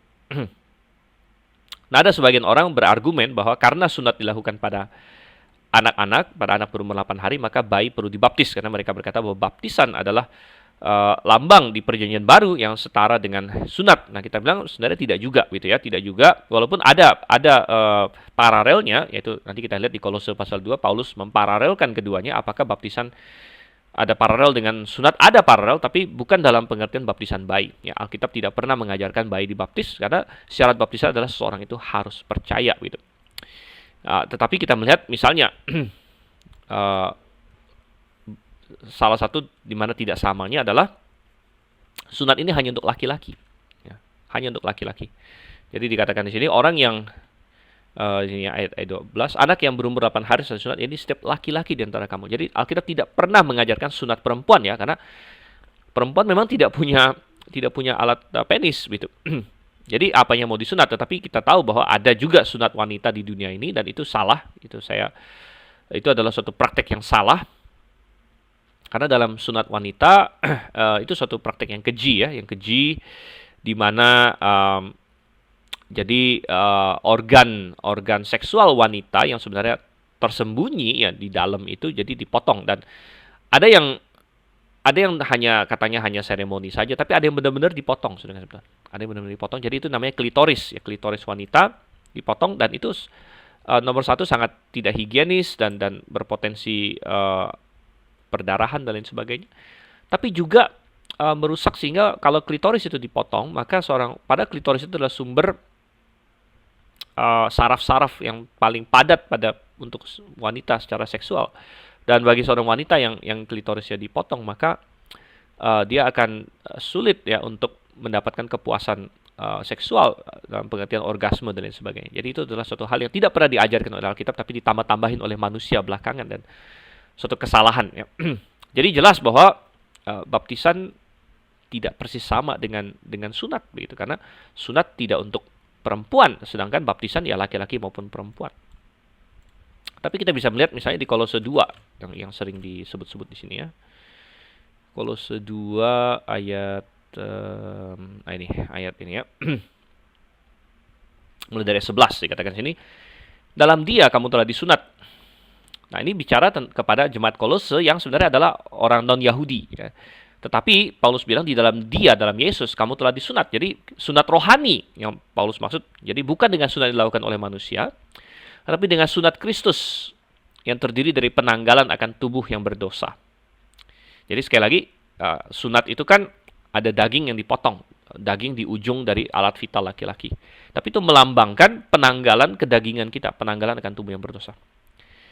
Dan itu ada hubungan dengan baptisan memang, karena baptisan adalah simbol eksternal, karena dengan Dia kamu dikuburkan dalam baptisan.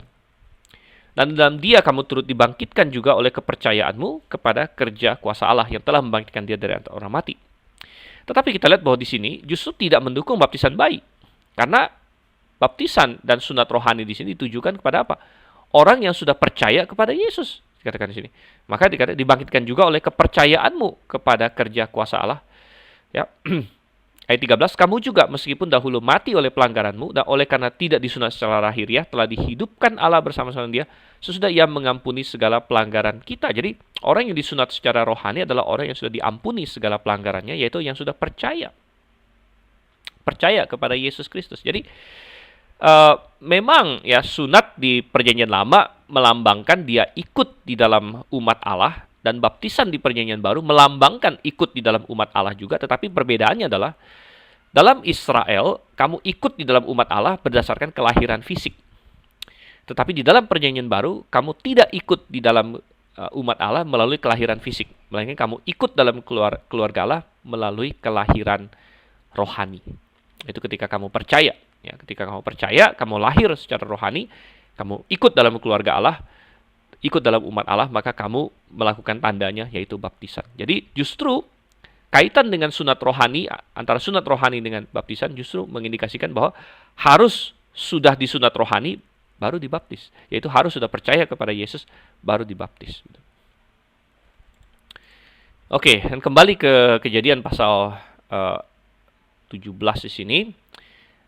Ya, anak yang berumur 8 hari saat sunat. Nah, sebagai seorang dokter saya pernah belajar bahwa ternyata ini secara kedokteran sangat-sangat tepat sekali. Jadi seorang anak katanya dari antara umur anak umur bayi ya, atau bayi umur 2 sampai 5 hari itu sangat rentan perdarahan. Kalau dia kena berdarah gitu, dia bisa berdarah, sulit berhenti karena anak umur 2 sampai 5 hari ternyata masih kekurangan kemampuan untuk mengolah vitamin K.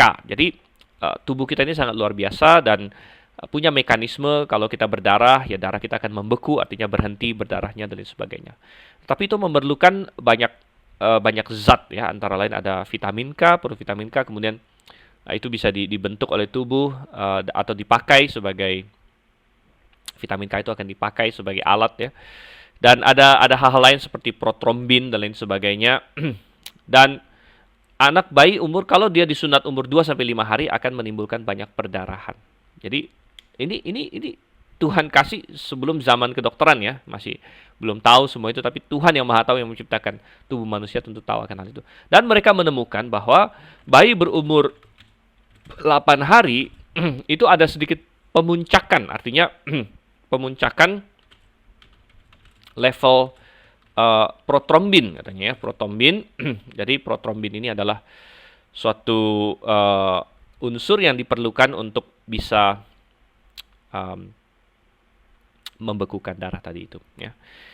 Jadi luar biasa sekali, Tuhan tidak pernah salah untuk memberikan hal ini ya. Dan kalau Anda tertarik untuk searching itu, Anda bisa cek ya, ada informasi-informasinya secara online.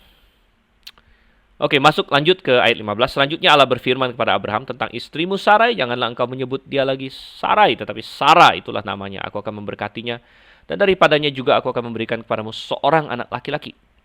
Bahkan aku akan memberkatinya sehingga ia menjadi ibu bangsa-bangsa, raja-raja bangsa-bangsa akan lahir daripadanya. Ya. Oke, jadi nama Sarai diubah menjadi Sarai, ubah menjadi Sarah ya. Sarai jadi Sarah dan hanya beda satu huruf. Mungkin kita berpikir bedanya sedikit apa maknanya, tapi ini bermakna Sarai artinya my princess. Jadi Sar itu kayak pemimpin, Sar itu pemimpin atau prince, seorang pangeran, pemimpin atau komandan. Sarah itu bentuk feminimnya, jadi seorang pemimpin wanita lah ya, seorang putri. Seorang putri. Jadi Sarai adalah putriku atau putriku atau my princess tadi, my lady bisa juga. Nah, Tuhan ubah menjadi Sarah, Tuhan hilangkan i-nya, jadi bukan lagi putriku tapi putri. Jadi Sarai tadinya adalah putri atau seorang wanita yang berharga bagi Abram, tapi sekarang Tuhan ubah namanya menjadi Sarah, dia menjadi putri saja atau princess saja. Karena dia tidak lagi akan begitu hanya bagi Abram, tapi bagi anak-anaknya nanti. Jadi ini adalah suatu penegasan bahwa dia akan punya anak yang dia akan menjadi seorang ibu bagi mereka semua, menjadi seorang pemimpin, seorang princess bagi mereka, gitu ya. Jadi pengubahan nama di sini, dan sekaligus Tuhan menegaskan bahwa Sarah akan punya anak. Jadi bukan Ismail, kalau begitu Ismail kan anak dari Hagar. Ya, walaupun secara legal Ismail itu dari Sarah, karena kan itu anaknya gundik dihitung anaknya Sarah. Tapi Tuhan bilang aku akan memberikan kepada Sarah seorang anak laki-laki katanya ya. Lalu tertunduklah Abram dan tertawa serta berkata dalam hatinya, mungkinkah bagi seorang yang berumur 100 tahun dilahirkan seorang anak, dan mungkinkah Sarah yang telah berumur 90 tahun untuk melahirkan seorang anak? Jadi Abram tertawa, dia tertawa. Kata tertawa di sini dari kata sahak. Sahak kalau dalam bentuk imperfect adalah Yitzhak. Ini nanti akan menjadi nama anaknya belakangan ya, Ishak. Jadi Abraham tertawa di sini, Yitzhak dia tertawa. Nah, tertawanya ini sepertinya bukan tertawa yang meremehkan atau tertawa yang ini, karena Tuhan tidak tegur dia ya. Dan pertanyaan dia ini, mungkinkah bagi seorang yang berumur 100 tahun ini, juga sepertinya bukanlah pertanyaan yang tidak percaya, karena belakangan kita tahu bahwa Abram percaya begitu. Nah, mungkin ini pertanyaan yang bersifat keheranan gitu. Wow, bisa ya gitu ya.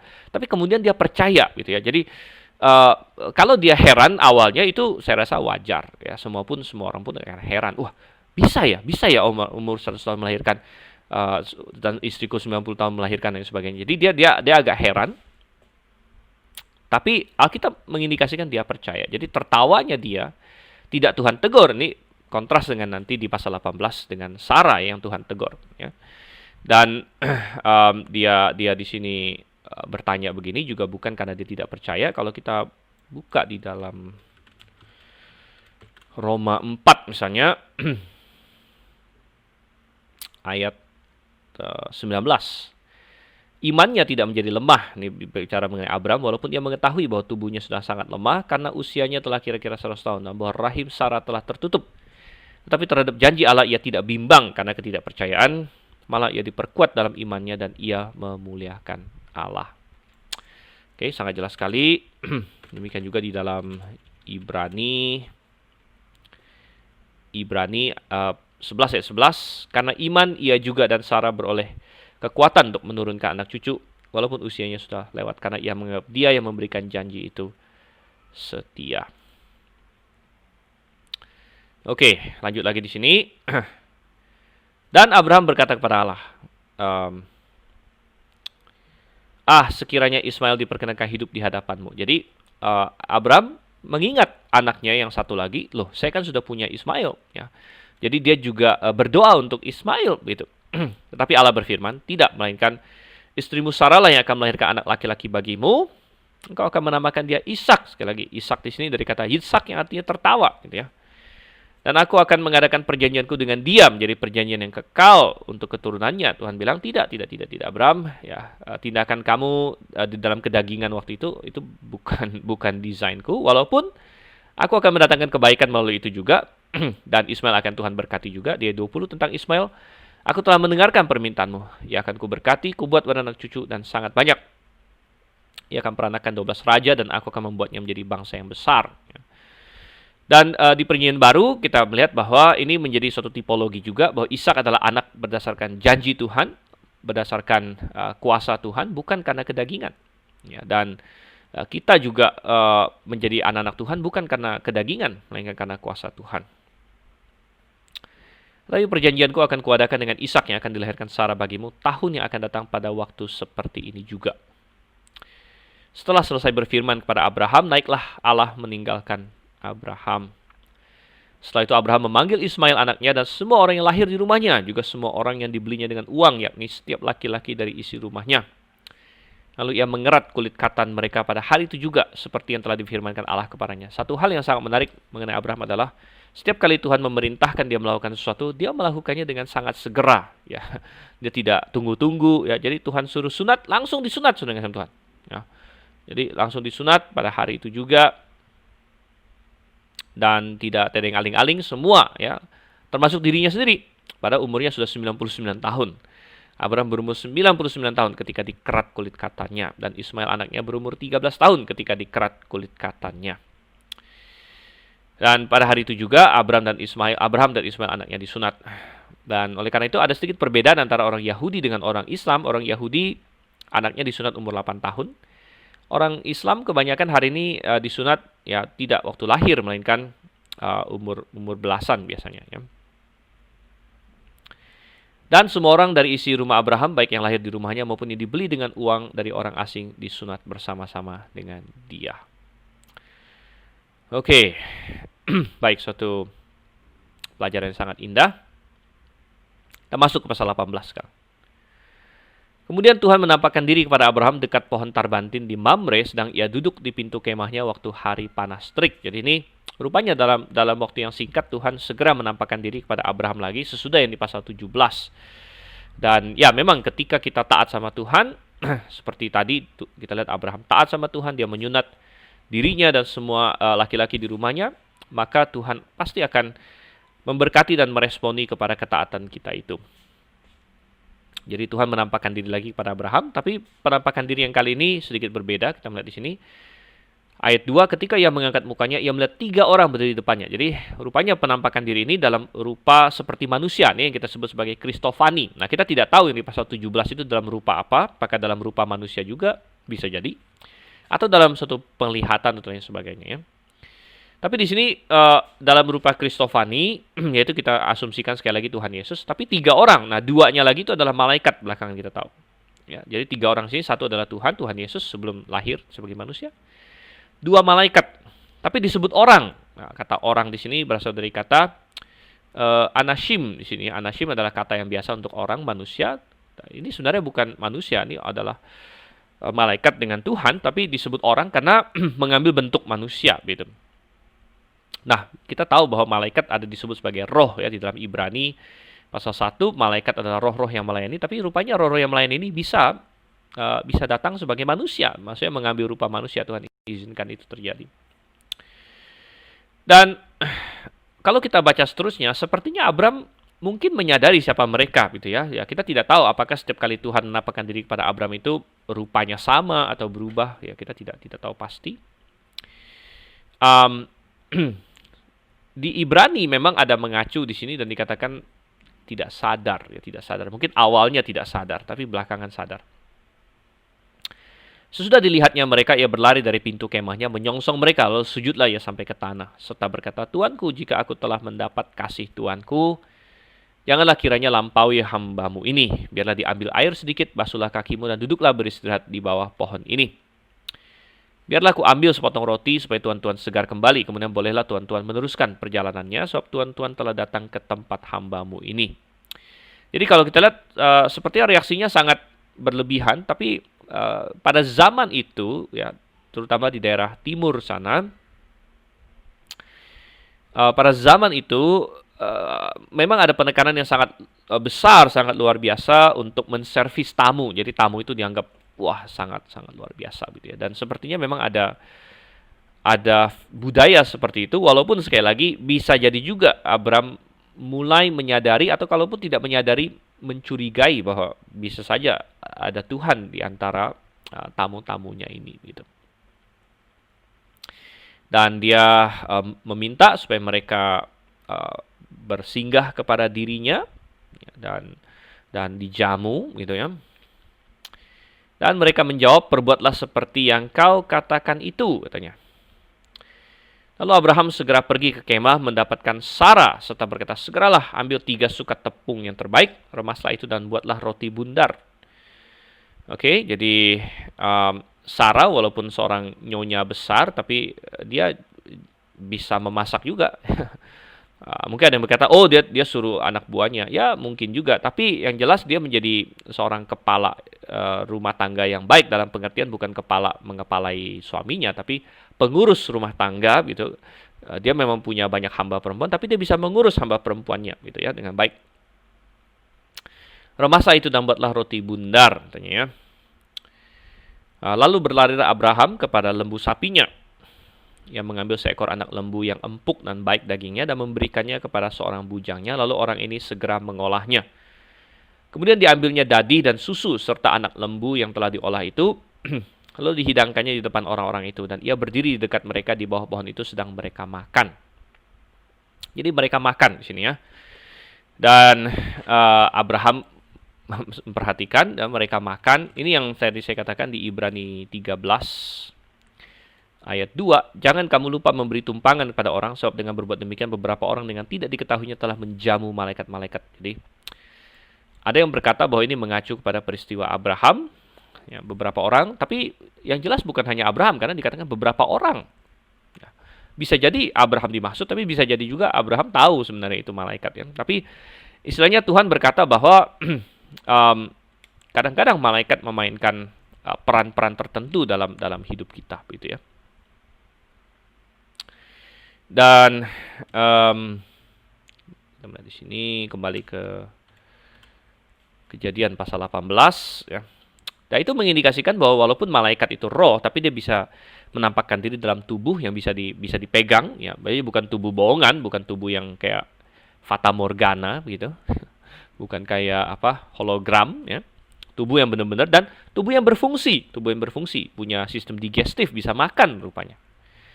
Nah, ini menguatkan juga yang saya sudah bahas di video lain tentang Kejadian pasal 6, di mana anak-anak Allah ya, Bnei Elohim, mengacu pada malaikat di situ, anak-anak Allah yang mengawini atau menghamili anak-anak perempuan manusia.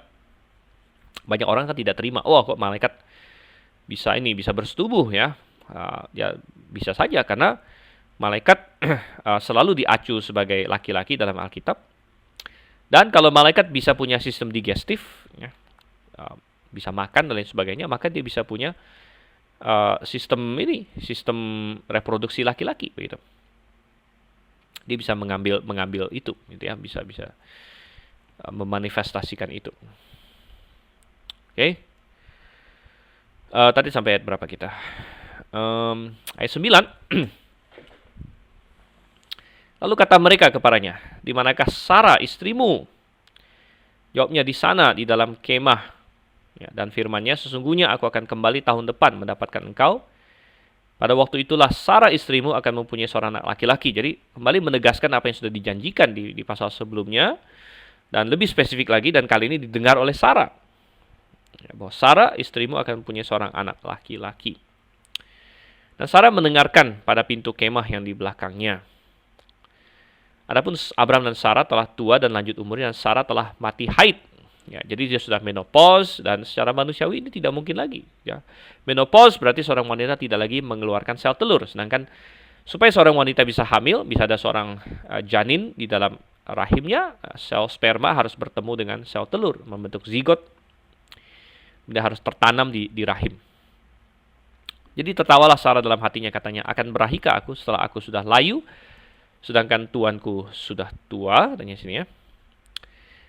Padahal kita melihat di sini Sarah tertawa apa? Dalam hatinya di sini ya, dia tidak tertawa keluar suara. Lalu berfirmanlah Tuhan pada Abraham, mengapakah Sarah tertawa dan berkata, sungguhkah aku akan melahirkan anak sedangkan aku telah tua? Adakah sesuatu apapun yang mustahil untuk Tuhan? Ini adalah salah satu ayat yang sangat indah di dalam Alkitab. Adakah sesuatu apapun yang mustahil untuk Tuhan? Dan kalau kita berani menanyakan pertanyaan ini, berarti kita sudah tahu jawabannya. Dan jawabannya adalah tidak ada yang mustahil bagi Tuhan. Ya.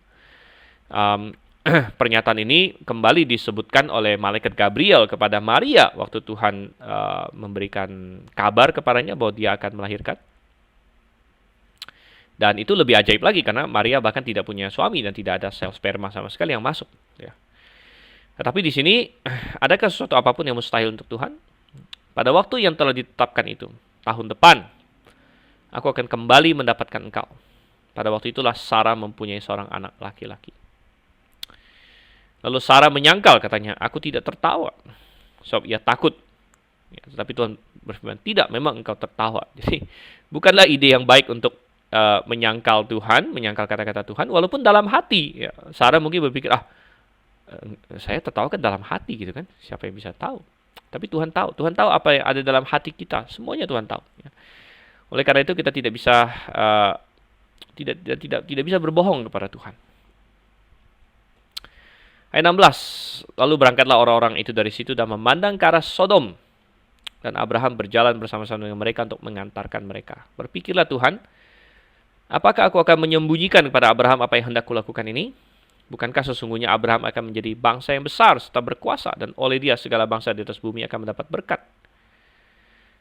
Dan ketika kita dekat dengan Tuhan, seperti Abraham di sini dekat sekali dengan Tuhan, dan kita hidup sesuai dengan firman Tuhan, kita berjalan bersama dengan Tuhan, Tuhan menganggap kita sebagai seorang sahabat. Gitu.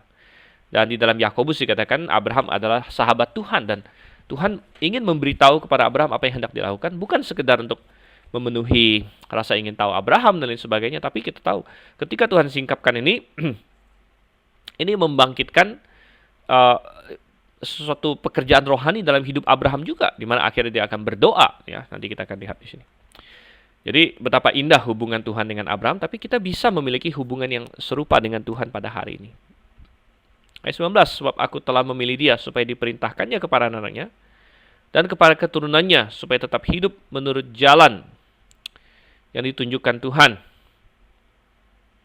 dengan melakukan kebenaran dan keadilan, dan supaya Tuhan memenuhi kepada Abraham apa yang dijanjikannya kepadanya. Ya.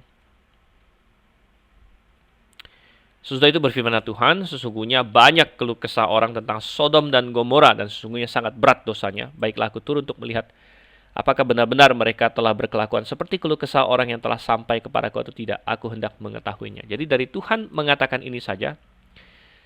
Dan ayat 22 dikatakan lalu berpalinglah orang-orang itu. Orang-orang itu berarti dua orang, ya, ada tiga ya. Jadi dua orang, dua malaikat berpaling dari situ dan berjalan ke Sodom. Tapi Abraham masih tetap berdiri di hadapan Tuhan, Jehovah di sini. Jehovah di sini berarti pribadi yang ketiga adalah Jehovah, berarti Yesus adalah Jehovah, saudara. Ini adalah bukti bahwa Yesus Kristus adalah Jehovah dan Jehovah adalah nama Allah Tritunggal. Jehovah adalah nama Bapa, nama Yesus, nama Putra dan juga nama Roh Kudus. Dan dengan Tuhan berkata seperti ini saja, Abram sudah langsung tahu bahwa Tuhan akan menghukum Sodom. Karena Abram tahu persis bahwa Sodom memang adalah suatu tempat yang jahat. Dan bahwa Tuhan yang Maha Adil pasti akan menghukum di sini. Tapi dia teringat akan keponakannya Lot. Ya, dan dia khawatir tentang Lot, tapi bukan hanya dia khawatir tentang Lot, tapi dia juga khawatir tentang kota itu. Ya, barangkali ada orang-orang benar lain di kota itu. Ataupun orang-orang jahat di dalamnya, siapa tahu mereka masih bisa bertobat. Gitu. Ayat 23, Abram datang mendekat dan berkata, apakah engkau akan melenyapkan orang benar bersama-sama dengan orang fasik? Bagaimana sekiranya ada 50 orang benar dalam kota itu? Apakah engkau akan melenyapkan tempat itu dan tidak akan engkau mengampuninya karena ke-50 orang benar yang ada di dalamnya? Jauhlah kiranya daripadamu untuk berbuat demikian, membunuh orang benar bersama-sama dengan orang fasik. Sehingga orang benar itu seolah-olah sama dengan orang fasik. Jauhlah kiranya yang demikian daripadamu. Jadi ini adalah doa Abraham ya. Dia mungkin tidak kita imajinasikan seperti orang berdoa berlutut tutup mata, tapi dia berdiri di hadapan Tuhan dan dia memohon kepada Tuhan. Dia memohon bagi Sodom, bagi Gomora, bagi Lot. Ini suatu doa syafaat gitu. Dan doa syafaat yang luar biasa. Kita akan baca dulu semuanya baru kita bahas sedikit di sini. Jauhlah kiranya yang demikian daripadamu, masakan hakim segenap bumi tidak menghukum dengan adil. Tuhan berfirman, jika aku dapati 50 orang benar dalam kota Sodom, aku akan mengampuni seluruh tempat itu karena mereka. Abraham menyahut, sesungguhnya aku telah memberanikan diri berkata kepada Tuhan, walaupun aku debu dan abu. Ya. Okay. Ayat 28, sekiranya kurang 5 orang dari ke-50 orang benar itu, apakah engkau akan memusnahkan seluruh kota itu karena yang 5 itu? Firman-Nya, aku tidak memusnahkannya jika aku dapati 45 di sana. Lagi Abraham melanjutkan perkataannya kepadanya, sekiranya 40 didapati di sana. Firman-Nya, aku tidak akan berbuat demikian karena yang 40 itu. Katanya, janganlah kiranya Tuhan murka kalau aku berkata sekali lagi, sekiranya 30 didapati di sana. Firman-Nya, aku tidak akan berbuat demikian jika aku dapati 30 di sana. Katanya, sesungguhnya aku telah memberanikan diri berkata kepada Tuhan, sekiranya 20 didapati di sana. Firman-Nya, aku tidak akan memusnahkannya karena yang 20 itu. Katanya, janganlah kiranya Tuhan murka kalau aku berkata lagi sekali ini saja, sekiranya 10 didapati di sana. Firman-Nya, aku tidak akan memusnahkannya karena yang 10 itu. Lalu pergilah Tuhan setelah ia selesai berfirman kepada Abraham dan kembalilah Abraham ke tempat tinggalnya. Oke, suatu perikop yang sangat indah, sangat terkenal. Ini adalah doa syafaat Abraham bagi Sodom dan bagi Lot. Ya. Ada banyak hal yang bisa kita pelajari di sini tentang doa. Ya.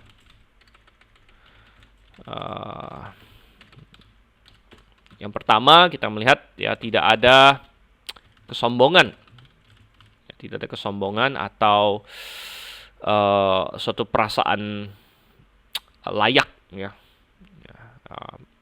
atau entitlement istilahnya ya. Ada orang-orang tertentu berdoa seolah-olah Tuhan hutang sama dia. Ada yang perintah-perintah Tuhan dan lain sebagainya. Ya, itu sudah salah, konsepnya sudah salah besar. Tapi kita melihat Abraham sangat rendah hati. Dia bilang, aku ini debu abu, aku berbicara kepada Tuhan, ya, tidak ada kesombongan. Namun ada hubungan yang baik dengan Tuhan. Jadi doa tentu hanya bisa dilakukan oleh orang yang memang punya hubungan dengan Tuhan, ya, hubungan yang baik dengan Tuhan. Dan Abraham tahu bahwa dia akan didengarkan karena Tuhan yang berdiri, kenal dengan Tuhan yang berdiri di hadapannya ini. Ya, dia tahu Tuhan. Dan doa ini didasarkan kepada sifat-sifat Tuhan. Ya. Doa yang sukses adalah doa yang didasarkan pada sifat-sifat Tuhan. Abraham terus ya berkata bahwa, bukankah engkau hakim yang adil? Akankah engkau menghukum orang benar bersama dengan orang adil dan sebagainya? Ya. Jadi berdasarkan sifat-sifat Tuhan, Abraham meminta. Ya, kita bisa berdoa juga berdasarkan sifat Tuhan, berdasarkan janji Tuhan. Ya, kita bisa berkata, Tuhan, Engkau sudah berjanji dalam firman-Mu dan aku mau percaya kepada janji itu. Engkau adalah Allah yang setia, Engkau adalah Allah yang tidak pernah ingkar janji. Jadi kita berdoa berdasarkan firman Tuhan, berdasarkan sifat-sifat Tuhan. Itu adalah hal yang sangat baik gitu ya. Dan yang keempat, doa ini adalah doa yang persisten. Jadi Abraham tidak hanya bicara satu kali sama Tuhan, tapi dia datang berulang kali kepada Tuhan. Ya, dia mulai dari 50, 45, 40, 30, 20 dan 10. Dia persisten, dia datang kepada Tuhan, dan Tuhan mengajarkan murid-muridnya untuk tidak pernah jemu-jemu berdoa. Tidak pernah jemu-jemu berdoa. Nah, itu adalah suatu nasihat yang sangat baik gitu ya. Jadi mari kita lakukan itu.